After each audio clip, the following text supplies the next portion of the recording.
Guys, please help me welcome our mayor, City of Minneapolis, Mayor Fry. How are you, my friend? Good. Good morning, everybody. Morning. Yes. Morning. How are you? Morning. And you know how to speak Hmong too, so. Oh. You remember me? Yeah. Good to meet you. Yeah, thank you. Yeah.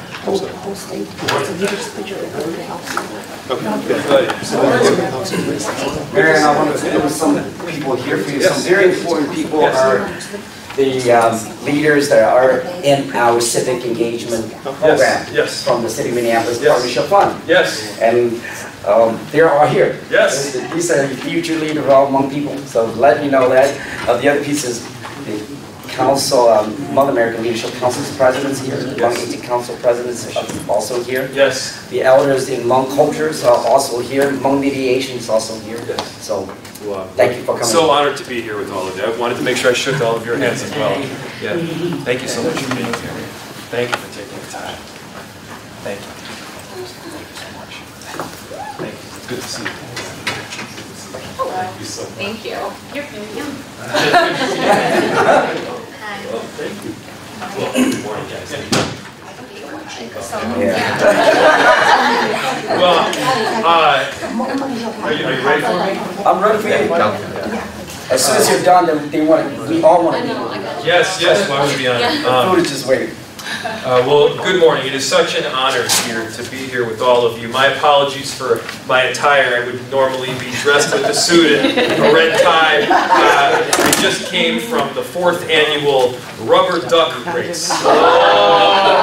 So it was we were victorious. And so it was down on Minnehaha Creek where they dump thousands of little yellow rubber ducks into the creek, and then there's a victor. They, of course, catch them in a net at the other end. But we have set this up so that we can hear directly from you. The budget is a moral document. It's a document that dictates where our city goes for not just the next year, but oftentimes 5 and 10 years down the road. And we wanted to get your feedback. Not in a surface level way, where you collect the feedback and it sits in a binder on someone's shelf. We are actually going to use the things that you have told our incredible team, our incredible finance team here, who has truly done an amazing job. Andrea Inouye from my office, who advises me on how to set this budget up. We're going to take that feedback that you've given us, and we're going to incorporate it into the budget itself. As has been mentioned, it is difficult to put a large-scale budget together. There are things that we quite simply need to do that are baked in. We need to fill the potholes. We need to keep people safe. These are things that are fundamental to what a city does, and we need to be taking care of. And at the same time, we don't want your property taxes to rise through the roof. We need to be good stewards of the public's money, and that means not spending where we don't need to. And as has probably been pointed out, there are some big shifts that are happening this year in how the budget works. Those shifts have come in part from COVID-19. And Michael, I apologize. Should I stop for a translation along the way? Are we good? Keep going. No, she's doing it. We're good. So there are some big shifts that are presently happening because of COVID. This whole concept of remote work, where people are working from home, was probably inevitable, but it got expedited by 5 to 8 years by COVID-19. And when that happens, there are fewer people that come into the buildings. And when that happens, the value of the buildings drops. When the value of the building drops, the amount of property taxes that we can collect from those buildings also goes down. And then the burden gets placed, sadly, on residents, because we still need to collect those property taxes to do some of the necessary work. And so what we're doing right now is working to find areas where we can improve efficiencies, perhaps cut programs that are not as effective as they used to be, so that we can use your tax dollars in a good and efficient way. But the purpose of today, again, was to hear from you, was to get any engagement that you could possibly provide. There's only 4 groups in total that we're meeting with, by the way. I'm probably going to forget one of them here, but it was a youth. We met with a youth group.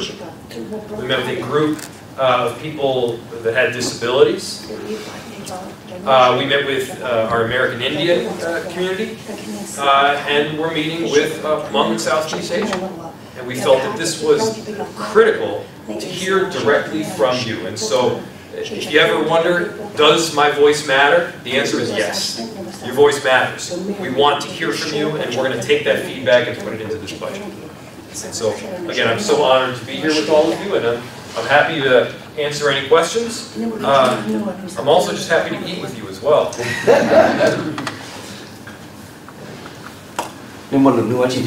Yes, please. Any questions? The top 3 priorities for the coming year of the future for the city of Minneapolis. Yes. So the question is, what are the top 3 priorities? The top 3 priorities, as general buckets, have not changed. For me, it's safety and reform. That's one bucket. You need to have a foundation of safety, and that has to be a top goal. Things aren't safe if people don't feel safe. Nothing else works. The second one is recovery, following the global pandemic and economic inclusion. And to me, that means that making sure that everybody has the potential to rise. I believe in a direct correlation between hard work and success. If you work hard, you reap the benefits of your work. That is the political philosophy that I live by. And so if everybody has that direct correlation, we live in a beautiful place. Now, at times, that direct correlation does not exist for everyone. And so we need to be inclusive as possible to make sure that everybody has a fair shot. The third one is housing. I believe that people should have a foundation and the stability of housing, and once they have that home, they have a great opportunity to rise.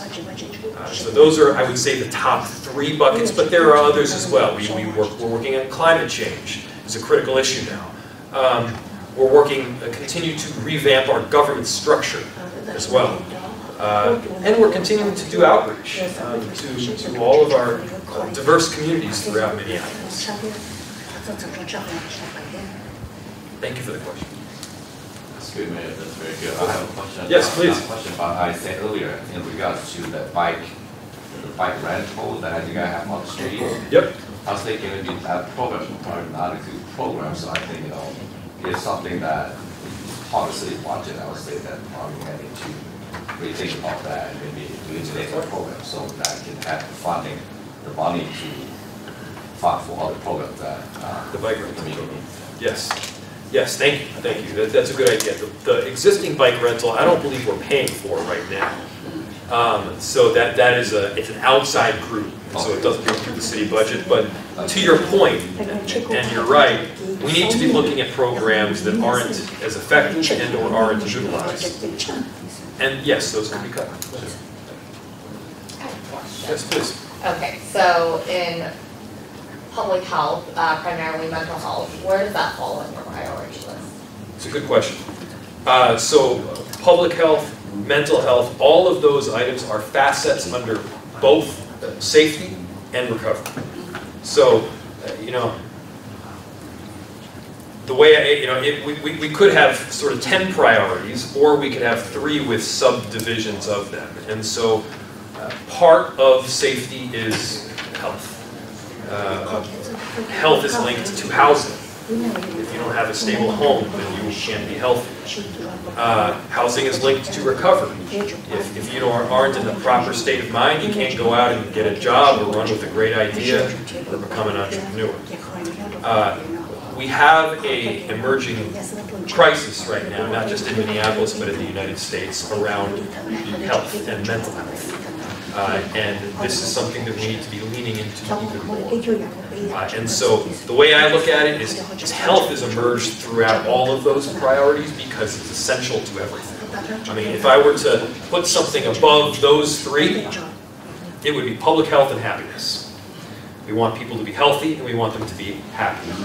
And so our health department does work with housing, they do work with homelessness, they do work with safety, and we have mental health responders. Every topic, health is immersed in it, if that makes sense. Yes. Yeah. Thank you. It's a great question.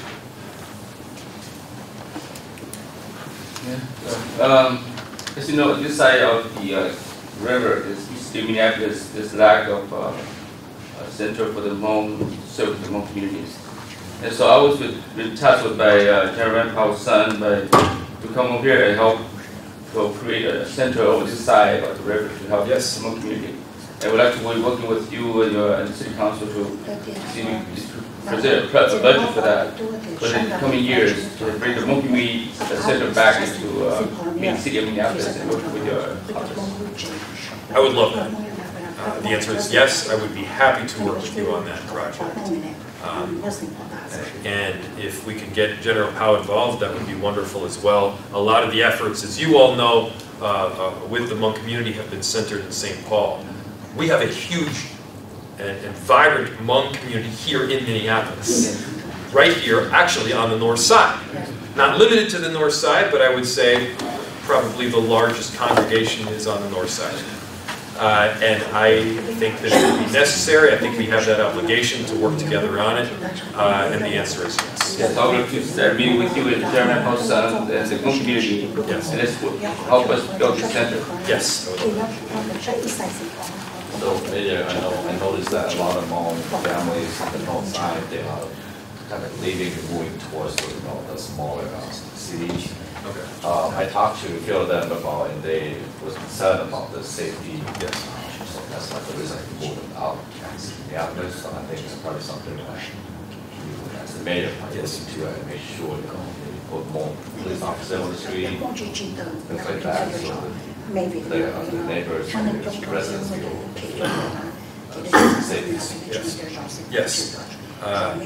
So the question was around bringing more police officers into the city to make sure that people on the north side, specifically our Hmong community, feel safe, and it keeps them here. We want to keep our Hmong community here. We want to make sure that they feel supported and that they feel safe. And yes, part of that is police officer presence. We are presently undergoing a very aggressive campaign to recruit more police officers. We have ads up. We have those ads translated into Hmong and Somali and Spanish. And we are doing everything possible to make the police department that we have reflect the community that we live in. And that means also hiring more Hmong police officers. And so this is actually an area where we can both help each other out. We need more police officers. We need specifically more Hmong police officers. We're about to enter a contract that gives a substantial pay raise for police officers as well. And if you know people that need a job and that want to do some incredible work where they help people out and keep them safe during some of their most difficult circumstances, this could be a great job for them. It's good pay, it's phenomenal benefits, you get to work for the city that you love, and if you have names, please also let us know. We can reach out to people to help bring them in, to get them trained, to get the necessary education. By the way, we can also help pay for it, and then bring them into the police department. Excellent question. Mayor, just to let you know, I got 2 people who said they will submit their application for the police department. Really? Yeah. See, this is great news already. So Best news of the day. Another question is how many police officers do we have in the whole? The whole department. So we have somewhere around 550 police officers. That is substantially down from where we were a few years ago. We need to get back up to police officers in the 800s, to 880. That is the goal. And so we need to recruit a few hundred police officers. Again, you all can help with that. It's a good job. It's an honorable profession. It's a job, obviously, that we need here in the city. And something, I have had a long relationship with the Hmong community. And one thing that I have noticed, perhaps more than anything else, is that Hmong people are patriots. Absolutely. There is so much pride in this country, in the government, arguably more pride than any other community that I've had contact with. That's been my experience. And that pride stems back to the partnership that we've had for many, many years, not just during Hmong people's time in this country, but also before.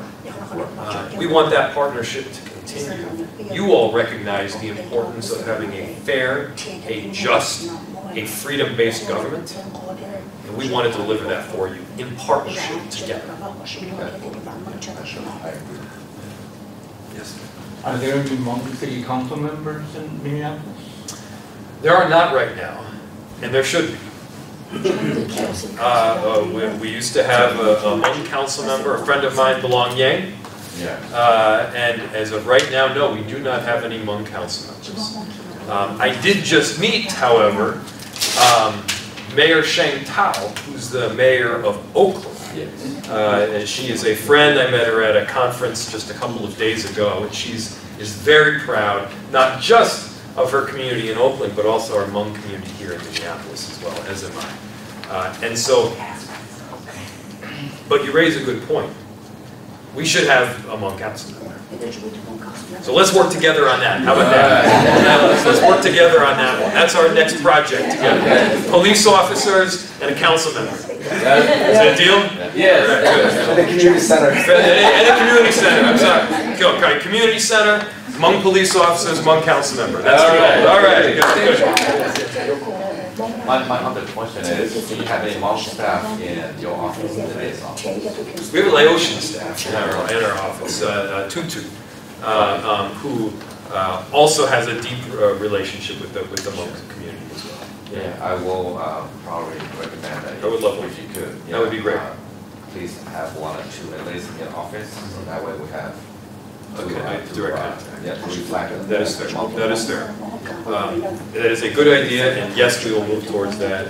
And also, we've got an amazing friend here in Mike, who, if there's something that we need to know, tell me, and it'll get right to me, I promise. Thank you. Thank you. Hi, Mayor. We met before. I'm a colleague of Michael at PCR. Yes. And my question is, our Hmong community, especially in Minneapolis, are a lot of small business owners and entrepreneurs. Yes. I'm curious, within the budget, what is there to support entrepreneurs? Yes. So, whether that's startup or if they've already created something and they need more support, and if it's not brick and mortar, and is there consulting needs or anything like that? it's a great question. So yes, there are funds in the budget to help small business owners. And they come in multiple different forms. First, this is more broad. When I talk to small business owners and I ask them what they need, they tell me, look, we need you to set a foundation from which we can succeed. We need safety. We need to make sure that our customers can get into the shop in a safe manner. You need to make sure that the transportation networks are in place. Many of them will talk about parking. They need to be able to get from their home to the business, to shop, and then back. But it's not just that. We have grants that go out for things like facade improvements to the front of the business. We have grants that can go to purchase materials that help get the business set up. And, you know, if you are opening a restaurant, one of the things that's very expensive, for instance, is a mop basin. It's something that's necessary, but it can get quite expensive and run a couple $1,000. There are areas there where we can help and pitch in, and or direct you to an organization that can provide those funds. Additionally, we have what is called our Ownership and Opportunity Fund. The Ownership and Opportunity Fund provides money so that a business owner has the ability not just to own their own business, but also to own the underlying real estate, the property. We've seen this before. What happens is an amazing Hmong business owner starts a business, rents the space, makes that whole street wonderful because now suddenly it's more vibrant and more people come in to shop. Then the value of that space rises. And that business owner gets displaced from that same spot that they made wonderful to begin with, because the rents went so high. What this Ownership and Opportunity Fund helps us do is to make sure that they own their own property, so that when those values go up, the business owner can reap the benefits of that gain in value. They get the equity return. And so that is something that we have in place right now, and something that we want to keep. Yeah. There are a number of different other areas as well that we can connect people with, whether it's technical assistance or it's helping to navigate the city process. We want to help. Yes. So my question is, can you tell a little bit about increase in property tax? Yes. And how you figure out and how you create the property to make sure those people understand that why the property tax go up. Yes, it's a great question. I might need to lean a little bit on our finance and budget team here, but I'll do my best to start out. So every year we set a levy, a maximum levy.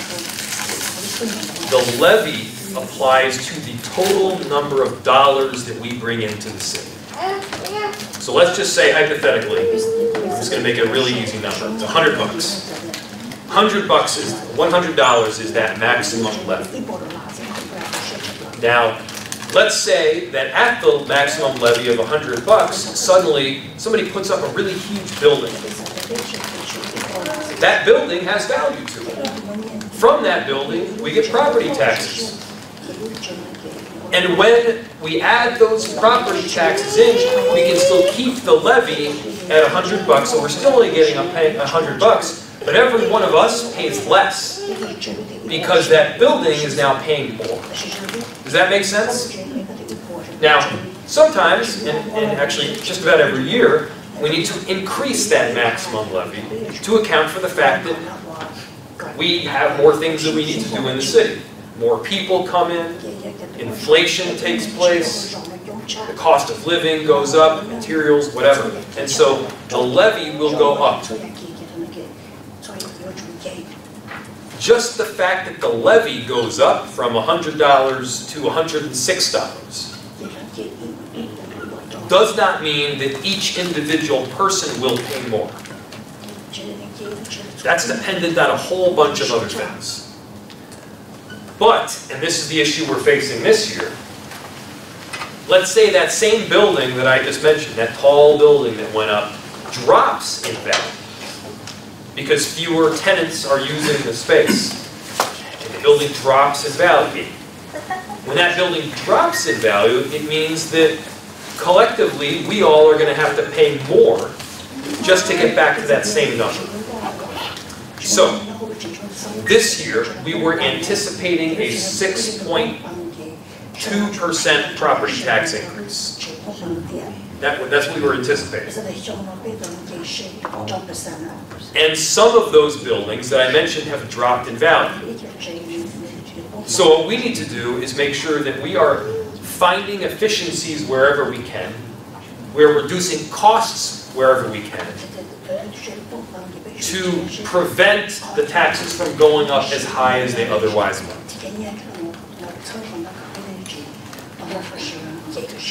Does that make sense? Yes. Thank you.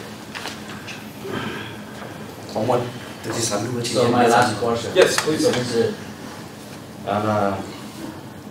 the Hmong American Leadership Council want to have an office in Minneapolis here? Yes. Are you able to provide one? Where would you like to have one? Maybe around here. Let's work together on it. Yeah. So I am not someone that over-promises and then under-delivers. If I tell you we're going to do something, we're going to do it. All right. Thank you. And so let's work together on it, because I would love to have the Hmong American Council's office right here in Minneapolis. It would be a matter of pride to have one. And so I will work with you to help make that happen. We can try to find space as well. And I want to make sure that the council, the leaders of the community, that all 18 families have a place to congregate and to work. Thank you.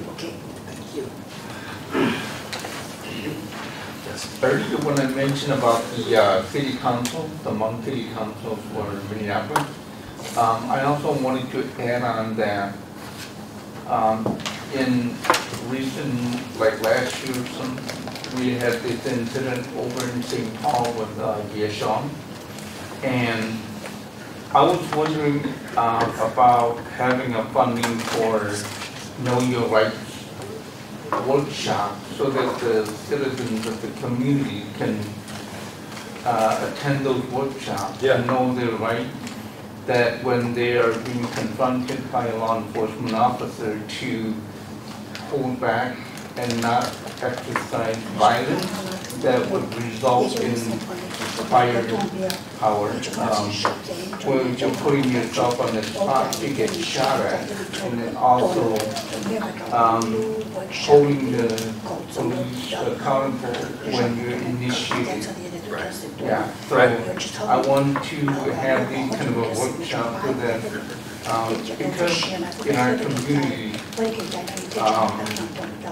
some people are very angry or agitated when they get hurt or something. So then for them to calm down in a heated situation, it's not easy. So when law enforcement comes through, it just heated up through the roof. So how we want to have training where we can train officers to de-escalate the situation before resorting to firepower. So excellent idea. So there's two facets there, two parts. One is the training of the officers.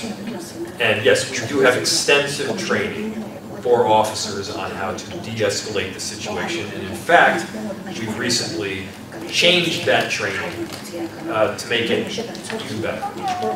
And so the answer is yes, we have that for officers. But the second part that you were saying is also training to show a community how to also de-escalate a situation. And know your rights. We can do both of those things as well. I think it's a great idea.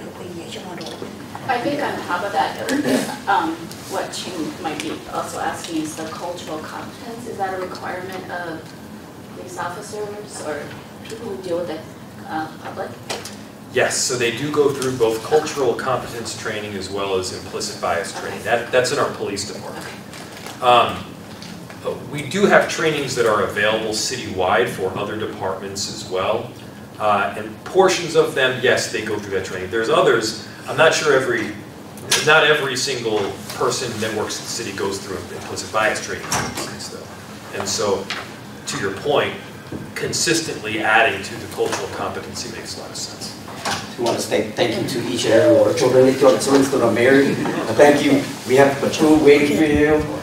Let's eat together. There will be opportunity. Andrea will give her a car, and I will shoot it to all of you, so you have a chance to, whatever you want to share with the mayor, feel free to reach out to her, or to me, or to her.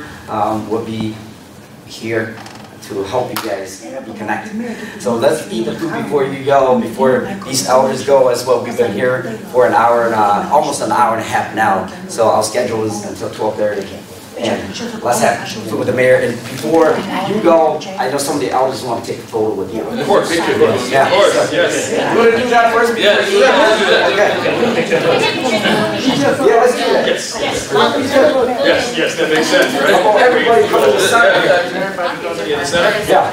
Everybody move in here. Can you do that? Move it in. Move it in. But don't come. But don't. Bring your baby. No, I'm okay. So today we are at an engagement session with our extraordinary Hmong community. And this is their opportunity to let us know what they want to see in the budget. Some of the best ideas that I've had are not my ideas at all. They come from these extraordinary people. And so this is an opportunity to get input, to hear about aspirations and hopes for our Hmong community, and it's an area where we can work better together. We get better budgets when we work with our diverse communities, and this is one good example of it. Nhớ dùng đồ bê ý trong này trồng gì để bê sản xuất nhớ đồ lúc trong Minneapolis nó lúc nó cũng giờ phát hành của sản công bắt chạy trong đồ bê ở bên tôiจะthấy cho nó Hmong community tôiตัวtrong hồ nó tôi cho mayor Jacob Fry chỉ thả cho thì hồ sĩ nó lấy cho budget này lấy sĩ đi trả trong đi trả thì là bên tôi họ nói về bên tôi như nó thả cho thì họ đi lấy bỏ thì họ tuy là phải họ priority ở nhà sĩ đồ lúc giờ cho nó thì cũng sáng cả bên này chỉ bên sản xuất đời nó cũng sản Minneapolis lấy ở trong Minneapolis đó hiện nay là mùa như nó tự xóa thì để chơi tự nhiên chia nhau cũng cái điểm Minneapolis này rồi giờ mỗi sĩ đi trả trong đi trả thì họ tuy họ chỉnh chỉnh họ tuy họ chỉ chỉnh chỉnh thì giờ chỉnh chỉnh làว่าพอchỉnh chỉnh là họ còn lấy keep họ giờ thì là họ chỉว่าเขาchỉ chỉnh chỉnh là còn lấy muốn chơi muốn rồi thì giờ lên tới là của giờ tụi tôi chơi nhau bên Hmong community thì nó của thì nó này thì cũngตัวnhau họตัวtự xuân họ trong bây giờ thì giờ thì giờ chỉnh chỉnh giờ thì giờ những benefit cho lúc community đâu những cái sản xuất đời nó chỉ bên của tôi bên tụi tôi cho họ nói bên tôi tự xuân họ trong thì thì nó sẽ bảo nhớ luôn số đời này thank you nhớ luôn tụi bé chẳng là gì nhớ số tàu vàng tàu chế tụi nó nè nó bé tôi tụi tôi mấy ở Minneapolis nó thẳng mua bên thẳng tàu cho lưu chỉnh chỉnh mua nó cái nó khai cho mấy số con ta mấy cho sao ta mấy ở chỉ bán bé mấy ở yên ta mua cho lưu chỉnh chỉnh nó bé tôi chỉ thẳng nhưng mua ít rồi gì á nè để bên mua cho lưu chỉnh chỉnh nhá tụi hú nhưng mua cái bán chuột cho bé hay mong cần có ta xem bé chỉ ta bao để bé chỉ tua rồi nó bé tôi chỉ thẳng cũng một cái dòng cần ngầu đâu dạng nhớ tụi nó xử lý bé tụi nó nhớ bé lu bé mua mình cái lấy chỉ khám sổ ha chỉ tăng lên là mua cái sản là tụi nó mua tăng ra cho mình bảo cho trong nhau nó tôi xin lại ha cho mình số là mua giờ ta từ bé hú số mẹ là mình số là tôi rồi bé chỉ thẳng ha tôi rồi bé bao xuân ha nhớ cho hú Minneapolis nó từ mấy giờ nó nhưng khai sát khen rồi bé số là thẳng nhớ có một lá chỉ là cái thằng tao có một lù nông lấy cho là mình hiện tế cho xin lại ha cho bé chẳng là chặt xí nhớ tôi tao mang tao chế có mấy số là tôi giờ bé chịu số là chế nó từ bé u thao có mấy số là tôi bé chỉ thằng để thăm mua cái bán chuột tao từ bé lúc neng một tuần đây bé sẽ để vàng mấy một tuần đây nè cúi nhân nồng mai chung về phát thanh nồng mai qua lên nó cho mấy số là gì nhớ rồi mấy số là trong sinh đó nè cũng về hội sinh ra với lúc nào bé tua để xin mình nhà bự lưu library nó nhớ cho sẵn nó xài giờ bé tua cho mấy ở sĩ thả cho chú ý với là một bác khó cái lúc đấy giờ mình nhà bự nó là giờ còn đây thì thằng cái tuần này sẽ để cho những cái tính nó sẽ phát triển thì vấn đề sẽ để cho nó. Hi everyone, my name is Danny Tao and I am part of the Hmong Civic Leadership Program. Today we're here discussing and having a meal with the mayor about the budget of the city of Minneapolis. And in this program we are learning to cultivate our leadership abilities and skills. So if you're interested, please keep an eye out for anything, the program. Thank you. Hi, I am the project manager for the Hmong Civic Leadership Program. you know beto the mayor Frey Tha the city of Minneapolis no e here của cho civic leaders nó to nó e beto luôn Tha cho lời sĩ nhiệt chia lý cha nên việc mua của ba leaders e lời khám này here nó your Evelyn. How was your experience? Oh my God, it's amazing. It's great. I love it so far. Like, I hope this continues next year. I've gained so much like knowledge and a connection to richer community members, people who can really support you and us developing our community. So this is so important, and I am so passionate about it, and I love it, and it's a great program. Yeah. So please contact me or contact Hmong American Leadership Council for Hmong Civic Leadership Program. We will have cohort 3, hopefully. So, thank you.